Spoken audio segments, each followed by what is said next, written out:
എൻ്റെ പേര് വിൻസി. ഞാൻ 3-4 മന്ത്സ് ആയിട്ടുള്ള ലേൺവൈസിൽ ജോയിൻ ചെയ്തിട്ട്. ഞാൻ ഡിഗ്രി കഴിഞ്ഞിട്ട് ഒരുപാട് കാലങ്ങൾക്ക് ശേഷമാണ് PG ചെയ്യുന്നത്.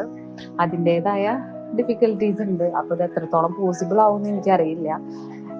ഓരോരുത്തർക്കും ഓരോ മെൻറ്റേഴ്സ് ഉണ്ടാവും. എൻ്റെ മെൻറ്റർ വാണി മാമാണ്. വാണി മാം വളരെയധികം സപ്പോർട്ടീവാണ്. വീക്ക്ലി വൺസ് വിളിക്കും, പഠിച്ചോ, സ്റ്റാർട്ട് ചെയ്തോ, ഇനി എന്താണ് പ്ലാൻ, ഇനി ഏത് സബ്ജക്റ്റാണ് പഠിക്കാൻ പ്ലാൻ, അങ്ങനെയൊക്കെ നമ്മളെ മെൻറ്റർ ചെയ്യുമായിരുന്നു. അതേപോലെ തന്നെ അസൈൻമെൻറ്റ് എഴുതാനായാലും ഇന്ന പോയിന്റ്സ് ഒക്കെ ഇൻക്ലൂഡ് ചെയ്താൽ കുറച്ചും കൂടി സ്കോർ ചെയ്യാൻ പറ്റും. അങ്ങനെയൊക്കെ വാണി മാം നല്ലപോലെ സപ്പോർട്ടീവ് ആയിരുന്നു.